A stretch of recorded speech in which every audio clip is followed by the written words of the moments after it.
Donc maintenant, on va jouer à un jeu des 7 questions éclairs. Je vais te poser 7 questions rapides, en commençant par la 7 et en descendant jusqu'à 1.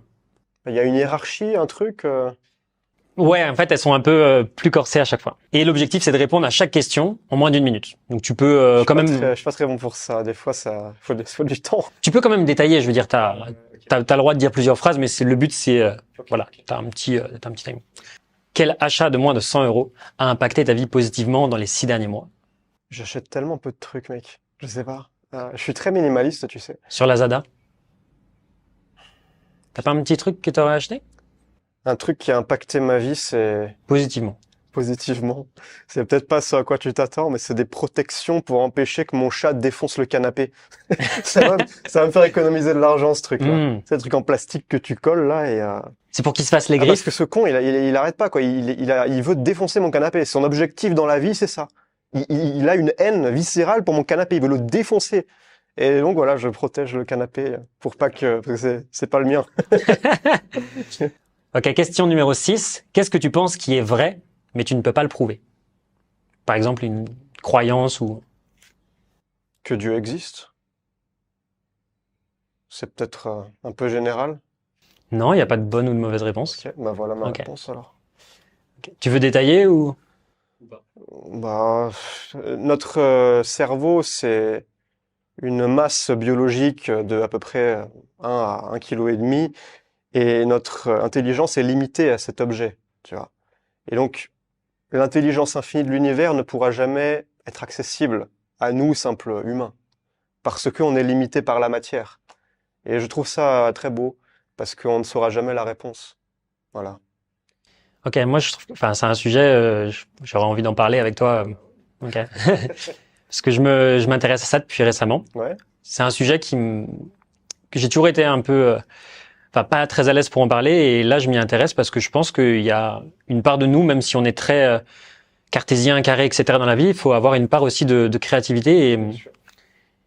Et par exemple, dans un livre qu'ils m'ont recommandé et que j'ai lu la semaine dernière, que j'ai trouvé vraiment cool, ça s'appelle Conversation avec Dieu.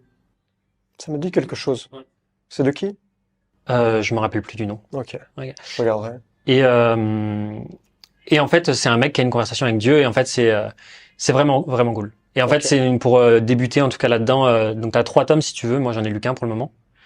Et en fait, j'ai l'impression que quand j'écris dans mon journal maintenant, parce que j'écris dans un journal tous les jours, dans le livre, le concept, c'est qu'en fait, peut-être que ton message, il vient pas forcément de ton cerveau, mais en fait de quelque chose de plus haut. Ouais. Et qu'en fait, t'es connecté à...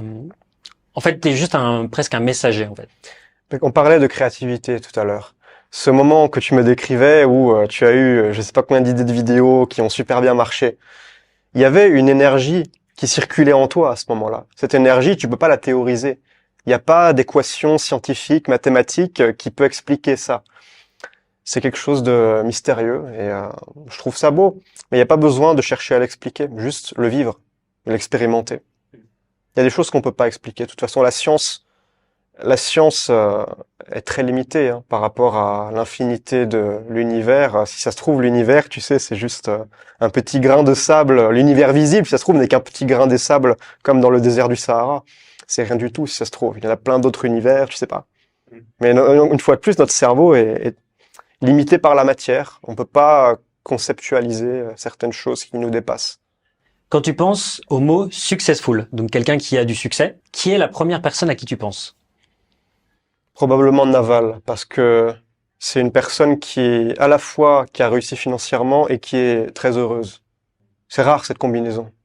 Donc ouais, je dirais Naval. Okay. Question numéro 4. As-tu un échec ou un échec en apparence qui t'a permis de te préparer pour le succès? Bah, je dirais la première formation que j'ai lancée. J'ai fait 2 ventes. Je l'ai lancée, elle était à 27 balles. Donc clairement, mon temps de travail, j'ai passé 3 semaines là-dessus, n'a pas été très rentable.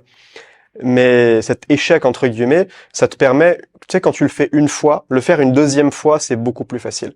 Et lancer ton premier produit, c'est toujours intimidant. Surtout à l'époque, moi, c'était, mec, en 2016. En 2016, c'était bizarre. Aujourd'hui, tout le monde fait sa formation. À l'époque, t'étais traité d'escroc. Le mot formation... Formateur. Il y en avait plein, ils disaient, mais qu'est-ce que tu fais c'est pas normal, tu vois. C'est comme les placements de produits. Aujourd'hui, c'est normal. Tous les youtubeurs en font. il y a, je sais pas, 10 ans, ils se faisaient incendier, les youtubeurs qui en faisaient, parce que c'était nouveau. Mais ouais, ça, quand tu le fais une fois, quelque chose, c'est pareil. Là, par exemple, je me suis fait arracher des dents. Je suis en plein dans un traitement dentaire assez lourd en ce moment. J'ai déjà 2 dents en moins. Et la première fois qu'on m'en a arraché une, putain, j'avais trop peur. J'avais une anxiété viscérale. Mais pour arracher la deuxième, ça allait, parce que je savais à quoi m'attendre. C'est toujours le saut dans l'inconnu qui fait peur. Mais une fois qu'on a déjà visité cet inconnu, il nous semble plus familier. C'est comme voyager la première fois. Tu sais, tu voyages la première fois et tu arrives dans un nouveau monde si t'es jamais vraiment sorti de ton bled.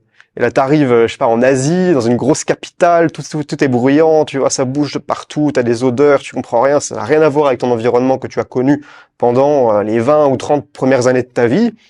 Et par contre, une fois que tu y es habitué, que tu as voyagé dans une dizaine, vingtaine de pays, aller dans un nouveau pays, c'est moins excitant parce que tu l'as déjà fait plein de fois et donc tu sais à quoi t'attendre. Mais le faire la première fois, la formation, même si ça n'a pas fait d'argent, ça a été la première étape qui a déclenché toutes les autres. J'en ai fait plus de 45 aujourd'hui, je pense, des produits. Ouais. Ok, nous arrivons sur la question numéro 3.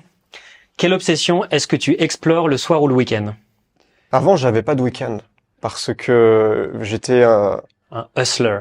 ben, c'est depuis que là je suis en couple et ma copine elle travaille. Donc elle a le week-end et donc je me calque un peu sur son rythme. Donc je sais pas, je pense l'obsession, je sais pas si c'est une obsession, j'en ai pas vraiment, je passe du temps avec mon chat, avec ma copine. On aime bien aller au onsen, tu sais c'est les bains japonais. Ouais. Et ça c'est un peu ma lubie du moment. Je trouve ça très relaxant et ouais, c'est agréable. Tu vas toutes les semaines?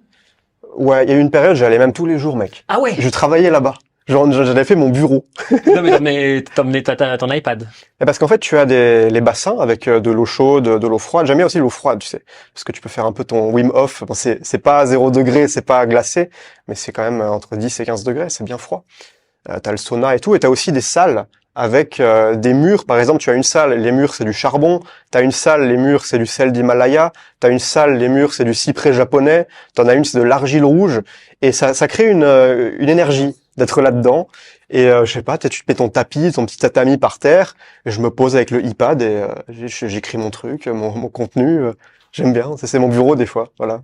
Mais c'est pas que le week-end, c'est des fois en semaine, ouais. Moi, j'avais cette habitude d'aller au massage toutes les semaines. Tous les dimanches, c'était un peu comme ma récompense de la semaine. Donc, j'avais mes tâches hebdomadaires. Mhm. Et je me disais, tant que j'accomplis pas toutes les tâches que j'ai prévues cette semaine, je m'autorise pas à aller au massage. Donc, en fait, vu que j'avais vraiment envie d'aller à mon massage, Ouais. bah, je faisais toutes mes tâches de la semaine. Et le dimanche, quand j'avais terminé toutes les tâches à 18h environ, je m'autorisais d'aller me faire un massage. Et en fait, c'était mon petit rituel Ok. hebdomadaire. Et si tu atteignais pas tes objectifs, tu allais vraiment pas au massage? Ouais. Ok.